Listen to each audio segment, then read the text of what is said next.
মাঝি এবার ধমক দিয়ে বলে, হুজুর মানুষ তাড়াতাড়ি টাকা দেন, নয়তো আপনাকে আবার যেই পার থেকে আনছি সেই পারে রাইখে আসবো, এপারে নামতে দেওয়া হবে না। আল্লাহওয়ালা এবার নদীর দিকে তাকায় বলে, হে আসমানের মালিক আল্লাহ, আমি তোমার গোলাম, তোমার ইবাদত করে কোরআনুল কারীম তেলাওয়াত করি। হ্যাঁ মালিক, নৌকার ভিতরে আমার লজ্জা পেতে হলো, নৌকার মাঝি নাকি আমাকে নৌকা থেকে নামতে দিবে না, আবার ওই পারে নামায় দিবে, আবার গালাগালি করতেছে, আমার কাছে বড় খারাপ লাগে। এ আল্লাহ, যেই সময়টা কোরআনুল কারীম তেলাওয়াত করি, যেই সময়টা তোমার ইবাদত করি, এই সময়টাতে দুনিয়া কামাই করলে অনেক কামাইতে পারতাম, কিন্তু দুনিয়া কামাই না করে তোমার কুদরতি পায়ে সব সময় সিজদা দেই। এ আল্লাহ, তোমার ইবাদত করি, তোমার কালাম তেলাওয়াত করি, ওগো মালিক আমাকে এইভাবে অপমানিত হতে হবে নাকি? এবার মহান আল্লাহ রাব্বুল আলামিন কুদরতি আওয়াজ দিয়া সমুদ্রের মাছগুলোকে বলে, হে মাছেরা, আমার বান্দার জন্য তোমরা একদিন আর করে সবাই একটু সামনে আগায়া যাও। সুবহানাল্লাহ, জোরে কর। যেই ব্যক্তিটা নৌকার মধ্যে এইভাবে অপমান হচ্ছে, সে আর কেউ নয়, প্রসিদ্ধ একজন আল্লাহওয়ালা বুজুর্গ হযরত মালিক ইবনে দিনার রাহমাতুল্লাহি আলাইহি। মালিক বিন দিনার রাহমাতুল্লাহি আলাইহি এবার সমুদ্রের দিকে তাকায়া মাঝিকে লক্ষ্য করে বলে, হে মাঝি তাকায়া দেখ, তুমি তো এক দিনারের জন্য আমাকে অপমান করেছিলা, এবার তাকায়া দেখ তোর কয় দিনার লাগবে।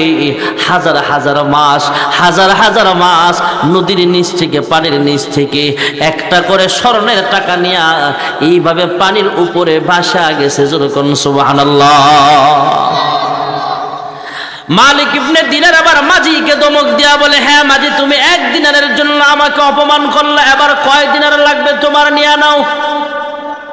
মাঝি বুঝতে পারছে এটা বড় আল্লাহওয়ালা, পায়ে পড়ে কান্দে, ওগো বুজুর্গ আল্লাহওয়ালা, কোরআন পড়নওয়ালা, আমি বুঝতে পারি নাই, আমাকে মাফ করে দেন, আমার এক টাকাও লাগবে না, আমার জন্য আপনি দোয়া করবেন। জোরে কোন সুবহানাল্লাহ। আবু জাহেল ডাক দিয়া বলে, আজকে থেকে ওয়াদা কর, হে আবু সুফিয়ান, হে ওলীদ ইবনে মুগীরা, সবাই মিলে ঐক্যবদ্ধ হয়ে হাতে হাত রাখলেন, সবাই ঐক্যবদ্ধ হয়ে ওয়াদা করলেন, আজ থেকে কেউ মুহাম্মদের তিলাওয়াত শুনতে যাব না। পরের দিন রাত্র যখন গভীর হয়ে যায়, আবু জাহেল বিছানায় মাথা রাইখা মনে মনে ভাবে, কেউ যাবে না আল্লাহর কোরআন তেলাওয়াত শুনতে। গত রাতে আবু সুফিয়ান সহ ওলীদ ইবনে মুগীরা সহ সবাই মিলে ওয়াদা করেছে, কেউ মুহাম্মদের তিলাওয়াত শুনতে যাবে না, বরং আমি আল্লাহ, আমি আবু জাহেল একা যাব আল্লাহর কোরআন তেলাওয়াত শুনতে। যেরকম সুবহানাল্লাহ। আবু সুফিয়ান একই ভাবনা ভাবতেছে, আবু জাহেল নিজেই তো ওয়াদা করেন, অতএব আবু জাহেল যাবে না, আমি একা যাব, প্রাণ ভরে কোরআন তেলাওয়াত শুনবো। ওলীদ ইবনে মুগীরা একই ভাবনা ভাবতেছে, আবু জাহেল যেহেতু বড় নেতা, সেও যাবে না, আবু সুফিয়ানও যাবে না, আমি একা যাব, মুহাম্মদের তিলাওয়াত প্রাণ ভরে শুনতে পারবো। যেরকম সুবহানাল্লাহ। এবার সবাই হাজির, তেলাওয়াত শুনে বাড়ি ফেরার পথে আগের দিন রাতের বেলা যেই জায়গায়, একই সেম জায়গায়, সেম কোয়ালিটি, একই জায়গায় চৌরাস্তার মোড়ে মুখোমুখি সবাই দেখা হয়ে গেল। দেখা হওয়ার পরে একজন আরেকজনের দিকে তাকায় মুস্কি মুস্কি আসে, কই কিরে আবু জাহেল, কই গেছিলা? কই আমি ভেবেছিলাম কেউ আসবে না, আমি একা আসলাম মুহাম্মদের তিলাওয়াত শুনতে। যেরকম সুবহানাল্লাহ। ওলীদ ইবনে মুগীরা ভাবছে কেউ যাবে না, আমি একা যাব। সবাই মিলে আবু জাহেলকে ডাক দেয়া বলে, হ্যাঁ আবু জাহেল, তুমি না গত রাত্রে আমাদের থেকে ওয়াদা নিয়েছিলে, কমিটমেন্ট নিয়েছিলে, কেউ যাব না মুহাম্মদের তিলাওয়াত শুনতে, কেন আসলা আগে বলো। আবু জাহেল ডাক দেয়া বলে, সারাদিন মুহাম্মদের বিরুদ্ধাচরণ করলেও রাতের বেলা যখন ঘুমাইতে যাই, এদিক দিয়ে মুহাম্মদের তিলাওয়াতের সময় ঘনায়া আসি, যতক্ষণ পর্যন্ত মুহাম্মদের কণ্ঠের মধুর তিলাওয়াত না শুনবো, ততক্ষণ পর্যন্ত আমার চোখে ঘুম আসতে কষ্ট হয়। যেরকম সুবহানাল্লাহ। কোরআনের অ্যাকশন কেমন শুনেন ভাইয়েরা আমার। হযরতে ওমর ইবনুল খাত্তাবের ইসলাম গ্রহণের দিকে তাকাইলেই তো বোঝা যায়। আবু জাহেল, উতবা, সাইবা সবাই মিলে ওমরকে পাঠাইলেন, যাও তোমাকে 100 লাল উট পুরস্কার দেওয়া হবে, বিনিময়ে মুহাম্মদের মাথা কেটে আমাদের সামনে নিয়ে আসবা। হযরত ওমর ইবনুল খাত্তাব তরবার নিয়ে সাওয়ার হয়ে রওনা হলেন। সাওয়ারের উপরে সাওয়ার হয়ে দ্রুত গতিতে রওনা হলেন। পথিমধ্যে আল্লাহর নবীর একজন সাহাবীর সাথে সাক্ষাৎ হয়ে গেল। আল্লাহর নবীর সাহাবী পরিচয় গোপন রাখলেন। জিজ্ঞেস করতেছে, ওমর তলোয়ার নিয়ে কোন দিকে রওনা হয়েছো? ওই সামনে থেকে সরে দাঁড়াও, মুহাম্মদের মাথা কাটতে রওনা হয়েছি। ওই আল্লাহর নবীর সাহাবী নিজে মুসলমান হয়েছে এটা পরিচয় না দিয়া বলে, হ্যাঁ ওমর ইবনুল খাত্তাব, পরের ঘরের আগুন পরে নিভাইতে যাও, তোমার ঘরে যে আগুন লাগছে তোমারই তো খবর নাই। যেরকম সুবহানাল্লাহ। ওমরের গুসা বেড়ে গেল, রাগ বেড়ে গেল। সে ডাক দেয়া বলে, আমার ঘরে আবার কে লাগাইলো আগুন? কার এত বড় সাহস? হযরত ওমর ইবনুল খাত্তাব মেজাজ গরম করে বললেন, কি হয়েছে? আমার ঘরে কার এত বড় সাহস? আমার ঘরে আবার কে আগুন লাগাইছে? আল্লাহর নবীর সাহাবী ডাক দেয়া বলে, হ্যাঁ ওমর, মুহাম্মদের মাথা কাটতে রওনা হয়েছো, তোমার তো খবর নেই। একটু আগে শুনতে পাইলাম তোমার বোন ফাতেমা আবার তোমার বোনের জামাই কালিমা পড়ে মুসলমান হয়ে গেছে। যে ওমর মুহাম্মদের পথে রওনা হয়েছিল সে ওমর ডাক দেয়া বলে, মুহাম্মদের সাথে আমার ফয়সালা পড়ে হবে। আগে আমার বোন আর বোনের জামাই কোন সাহসে মুসলমান হবে? এটা না দেখে মুহাম্মদের দিকে রওনা হওয়া আমার ঠিক হবে না। রাস্তাটা ঘুরাইয়া দিছেন। জোরে বলেন কে? হযরত ওমর ইবনুল খাত্তাব রাদিয়াল্লাহু তাআলা আনহু বোনের বাড়ির দিকে রওনা হলেন। বোন আর বোনের জামাইকে আল্লাহর নবীর একজন সাহাবী কোরআন শিখাচ্ছেন, কোরআন পড়াচ্ছেন। এই মুহূর্তে হযরত ওমর দরওয়াজার সামনে আসলেন।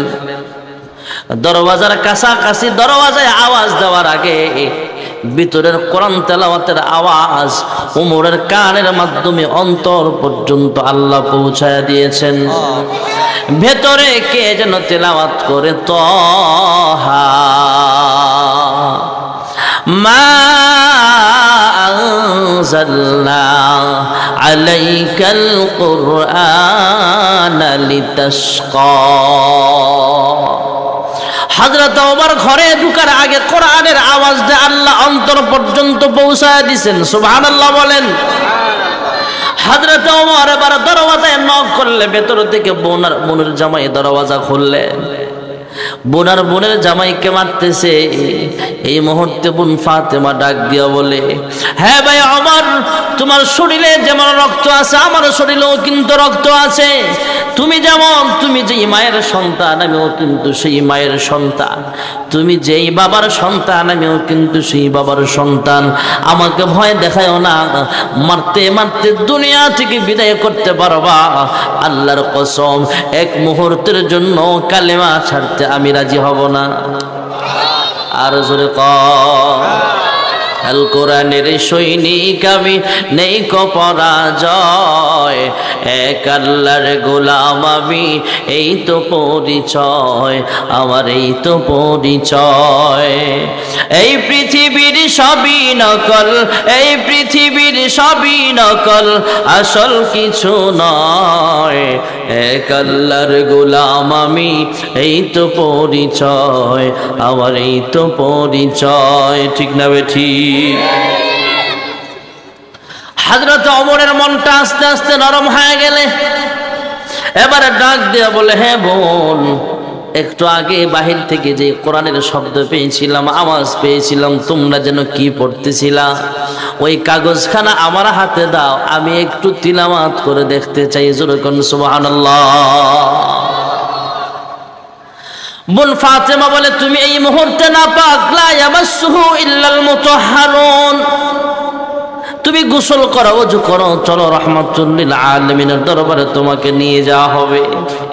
প্রতিমধ্যে আরো কয়েকজন সাহাবীর সাথে দেখা, সবাই কানে কানে জানায়া দেয়, ওমর গত রাতে আল্লাহর হাবিব আমাদের সামনে দোয়া করেছেন, এ আল্লাহ, দুই ওমরের এক ওমরকে তুমি ইসলামের জন্য কবুল করে নাও। একজন হলো আবুল হাকাম তথা আবু জাহেল, আরেক নেতা হলো ওমর ইবনুল খাত্তাব। হ্যাঁ ওমর, আমাদের মন সাক্ষী দেয় তোমার ব্যাপারে আল্লাহ দোয়া কবুল করেছেন। জোরে কোন সুবহানাল্লাহ। কোরআনের সংস্পর্শে আসার কারণে হযরত ওমরের দাম কমছে না বাড়ছে? লাউ কানা বাদি নাবিয়ান লাকানা ওমর। আল্লাহর হাবিব বলেন, আমার পরে যদি আল্লাহ কাউকে নবী বানাইতো তাহলে ওমররে নবুয়তি দিত। নবুয়তির মেজাজ দিয়ে আল্লাহ ওমররে বানাইছে। সুবহানাল্লাহ বলে। অন্য সাহাবীরে শয়তান এত ভয় পাইতো না, ওমরকে যেমন ভয় পাইতো। একদিন আল্লাহর হাবিব ওমরকে দেখা মুস্কি মুস্কি হাসে। হযরতে ওমর কৌতূহল বশত জিজ্ঞেস করলেন, ওগো আল্লাহর হাবিব, আপনি হাসেন কেন? কি ব্যাপার? আমার কোনো সমস্যা হচ্ছে নাকি? কয় না, সমস্যা না ওমর, তুমি যে রাস্তা দিয়ে আসতেছিলা শয়তানও উল্টা দিক থেকে রওনা হয়েছিল, মুখোমুখি হওয়ার সম্ভাবনা ছিল, তাই সে তোমাকে দেখা রাস্তা পাল্টায় দিছে। সুবহানাল্লাহ। হযরত ওমর ইবনুল খাত্তাব আল্লাহর নবীর দরবারে গেলেন। হযরত ওমরকে আল্লাহর হাবিব আবার দাওয়াত দিলেন। ওমর কালেমা পড়ে মুসলমান হয়ে গেলে ডাক দিয়া বলে, ওগো আল্লাহর হাবিব, আসছিলাম, রওনা হয়েছিলাম আপনার মাথা কাটার জন্য, আর এই মুহূর্তে বলতে চাই আমার মাথাটা আপনার নামে আমি কুরবানি করে দিতে রাজি আছি। আসছিলাম তো আপনার মাথা কাটতে, আর এই মুহূর্তে বলতে চাই আমার মাথাটা আল্লাহ এবং তার নবীর নামে আমি কুরবানি করে দিতে রাজি। সুবহানাল্লাহ বলে। কোরআনের পথে আইসা মানুষের দাম কমে না বাড়ে? একটা কাপড়, মনে করেন একটা কাপড়, এক বাবার দুই সন্তান, এক সন্তান মাদ্রাসায় পড়ে, আরেক সন্তান স্কুলে পড়ে। ব্যবধানটা দেখেন। যেই সন্তানটা স্কুলে পড়ে সেও বলে, আব্বা আমাকে এক গজ কাপড় দাও, তোমার এখানে দুই গজ কাপড় আছে, এক গজ কাপড় আমারে দিয়ালাম। যে মাদ্রাসায় পড়ে সেও বলে, আব্বা আমার কাপড়টা দাও। বাবা চিন্তা করলেন, দুজনকে ভাগ করে এক গজ করে দুই গজ দিয়া দিলেন। যে হাফেজে কোরআন সে এক গজ কাপড় দিয়া কোরআনের একটা কভার বানাইলো। সুবহানাল্লাহ না।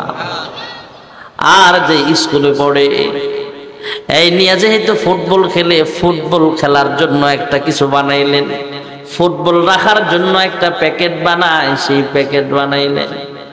আর যে আল্লাহর নবীর মাদ্রাসায় পড়ে হাফেজ কোরআন তেলাওয়াত করে, এই সন্তানটা এক গজ কাপড় দিয়া আল্লাহর কোরআনের কবর বানাইলেন। জোরে কোন সুবহানাল্লাহ। এই লোকটার যেই সন্তান স্কুলে পড়ে, সেই ব্যক্তিটা স্কুলে পড়ুয়া ছাত্রটা ফুটবলের কভার বানাইলেন। এটার ভিতরে একটা রশি লাগাইলেন। এই রশি নিয়া রশির ভিতরে ফুটবলটা পেঁচায়া এটা যখন খেলার মাঠে নিয়ে যায়, একটু পর পর ফুটবলের মধ্যে লাথি মারে, কভারের উপর দিয়া লাথি মারে। এই কাপড়টা ফুটবলের সাথে লাগার কারণে দাম বাড়ছে না কমছে? শুধু লাথি খায়, উষ্ঠা খায়। আর একই কাপড়, একই মাপের কাপড়, একই থানের কাপড়, এক গজ কাপড়টা যেই কোরআনের সাথে সংস্পর্শ লেগেছে, মাদ্রাসার ছাত্রটা যদিও 25 টাকা গজের কাপড়, 30 টাকা গজের কাপড়, এই কাপড়টা দিয়ে কোরআনটা পেঁচানোর কারণে কাপড়টার দাম এত বেড়ে গেছে। কাপড়টা যখন খুলে কোরআন শরীফ থেকে, কোরআন শরীফটাতেও চুমু খায়, কভারটাতেও চুমু খায়। এই কাপড়টা যদি নিচে পড়ে যায়, আদবের সাথে উপরে উঠায়, ভুলেও যদি এই কাপড়টা নিচে পড়ে যায়, তাহলে কাপড়টাকে উঠায় একটু চুমু খায়। আল্লাহর কোরআনের সাথে সংস্পর্শের কারণে একটা কাপড়ের দাম যদি বেড়ে যায়, আমরাও যদি আল্লাহর কোরআনের সংস্পর্শে এসে যাই, এই কোরআন আমাকে আপনাকে সুপারিশ করে জান্নাতে নিয়ে যাবে। জোরে কোন সুবহানাল্লাহ। হযরত আদম আলাইহিস সালাম থেকে আমাদের নবী পর্যন্ত সমস্ত আম্বিয়া আলাইহিমুস সালাম নিজের মন গড়া কালিমার দাওয়াত দেয় নাই। মহান আল্লাহ রাব্বুল আলামিন আসমান থেকে বিধান পাঠিয়েছেন, এই বিধান অনুযায়ী মানুষকে দাওয়াত দাও। আল্লাহ রাব্বুল আলামিন আসমানি বিধান পাঠাইছেন, আসমানি কিতাব পাঠাইছেন। কিতাব সমূহের সংখ্যা হলো মাত্র 104 খানা কিতাব। আবার এই 104 খানা কিতাবের মধ্যে শ্রেষ্ঠ কিতাব হলো 4টা, তাওরাত, জাবুর, ইনজিল, কোরআন। আবার এই 4 কিতাবের মধ্যে শ্রেষ্ঠ কিতাব হলো আপনাদের হাফিজিয়া মাদ্রাসায় যেই কিতাব পড়ানো হয়, এই কোরআনুল কারীম আসমানি সবার চাইতে কিতাবটা, এই কিতাবটা শ্রেষ্ঠ। জোরে কোন সুবহানাল্লাহ। আল্লাহর কোন বান্দা যদি আল্লাহর কোরআন তেলাওয়াত করে বিসমিল্লাহির রহমানির রহিম, আলহামদুলিল্লাহি রাব্বিল আলামিন, আর রহমানির রহিম, কেউ যদি আল্লাহর কোরআন তেলাওয়াত করে সে যেন আসমানি 104টা কিতাব তেলাওয়াত করার সওয়াব পেয়ে যাবে। সুবহানাল্লাহ, জোরে কয় না রে। আল্লাহর এক বান্দা রাজমিস্ত্রির কাজ করে। কি মিস্ত্রি? এটা হালাল কামাই, ভালো কাজ। আমাদের সমাজে দেখবেন কিছু মানুষ এই সমস্ত কাজকে নিম্নমানের মনে করে, অথচ মসজিদের প্রথম কাতারের মুসল্লি হাজী সাহেব মানুষ 20 লাখ টাকা সুদে লাগায় রাখে।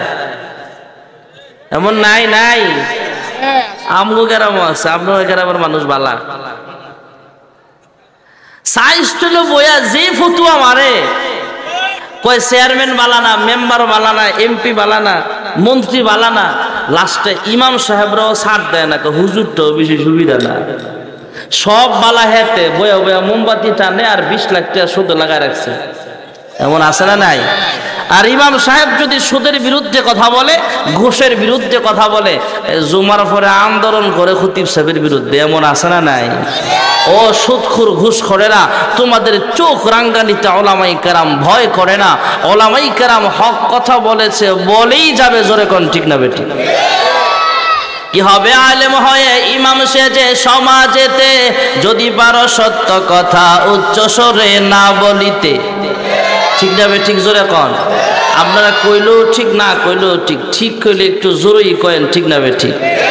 কি হবে আলেম হয়ে ইমাম সেজে সমাজেতে, যদি পারো সত্য কথা উচ্চ স্বরে না বলিতে। চাকরির ভয় করো যদি ছেড়ে দাও ওই না গদি, কি হবে ধোঁকা দিয়ে আল্লাহকে, কি হবে বেঁচে থেকে। অযথা বিদ্যা শিখে যদি না করতে পারি শোষণবিহীন সমাজটাকে, কি হবে বেঁচে থেকে। কি হবে পুরুষ হয়ে জন্ম নিয়ে এই দেশেতে, যদি যায় ঘুরে ফিরে ক্ষমতাটা নারীর হাতে। কিবা জবাব দিবে, কিভাবে মুখ দেখাবে আমাদের আগামী সেই প্রজন্মকে, কি হবে বেঁচে থেকে। ঠিক না বেঠিক? কি হবে লেখালেখি কলমবাজির এই মহড়া, সমাজের আসল চিত্র যদি না যায় তুলে ধরা। যদি ওই ঘোষের বলে কলমটা উল্টো চলে, তবে কি যাবে রোখা দুর্নীতিকে, কি হবে বেঁচে থেকে। ঠিক না বেঠিক? নিম্ন স্তরের কাজ মনে করবেন না। রিক্সা চালক হালাল কামাই। তুমি 20 লাখ টাকা সুদে লাগাইয়া বড় বড় ওজনের কথা বলো, তোমার চেয়ে বালা মাজারে যে মুসি জুতা মুছে, হ্যাঁ তোমার চেয়ে বালা। যে মুসিগিরি করে মানুষের জুতা পালিশ করে, জুতা সিলায়, এটা হালাল কামাই। সেজদা দিতে দেরি হবে, আল্লাহ কবুল করতে দেরি করবে না। ঠিক না বেঠিক? আর সুদ খাও, ঘুষ খায়া পেট বাড়াও, হজ করো আর যাই করো, তোমার নাম হাজী সাহেব হতে পারে, সুদখোর ঘুষখোর মায়ের সাথে জেনা করার চাইতে আরো বড় অপরাধ। ঠিক না বেঠিক? মুসি মানুষ, রিক্সা চালক ছোট মনে করবেন না, এটা হালাল কামাই। আল্লাহর এক বান্দা রাজমিস্ত্রির কাজ করে। বাজারে একটা বড় লোক ধনী ব্যক্তি বাজারে গেলেন। বাজারে যায় বলে, একটা রাজমিস্ত্রির দরকার, আমার বাড়িতে একটু রাজমিস্ত্রির প্রয়োজন, একটু রাজের কাজ করতে হবে, বিল্ডিং এর একটু কাজ চালাতে হবে। বাজারের মানুষ বলে, এই মুহূর্তে আপনি দুপুর বেলায় আসছেন, কোনো রাজমিস্ত্রি পাবেন না। সব রাজমিস্ত্রি আপন আপন কাজে চলে গেছে, একজন রাজমিস্ত্রি আপনি পাবেন। তবে এই রাজমিস্ত্রিরা কিন্তু অন্য রাজমিস্ত্রির মতো সাধারণ রাজমিস্ত্রি নয়। কনস্ট্রাকশনের কাজ সবাই করে, কিন্তু সে একটু আলাদা টাইপের। কয় কি টাইপের? কয়ে যাই আপনি দেখেন কি ব্যাপার। ধনী ব্যক্তি আবার ওই লোকটার সামনে যায়, দেখে আল্লাহর বান্দা রাজমিস্ত্রি কোরআন তেলাওয়াত করতেছে, কোরআন পড়ে আল্লাহর কালাম পড়তেছে। যেরকম সুবহানাল্লাহ। রাজমিস্ত্রিকে বললেন, তুমি আমার বাড়িতে রাজ্য গাড়ির কাজ করতে যাইবা নাকি? কয় যেতে পারি, এক শর্তে। কয় কি শর্ত? কয় যখন জোহরের আজান হয়ে যাবে নামাজের বিরতি আমাকে দিতে হবে। সারাদিনে যদি আপনি 5 দিরহাম আমাকে দিয়ে থাকেন, নামাজ পড়ার বিরতি দেওয়ার কারণে আপনি আমাকে প্রয়োজনে 1 টাকা কম দিবেন। তারপরও নামাজের বিরতি দিবেন। জোহরের নামাজ, আসরের নামাজ, মাগরিবের নামাজ, যতক্ষণ কাজ করার করব, তবে নামাজের সময় আমাকে একটু ছুটি দিবেন। আমি রাজ্য গাড়ির কাজ করতে পারি, কিন্তু নামাজ কাজা করতে রাজি না। যেরকম সুবহানাল্লাহ। এমন ভালো রাজমিস্ত্রি এখনো জোরে কোন আছে না নাই?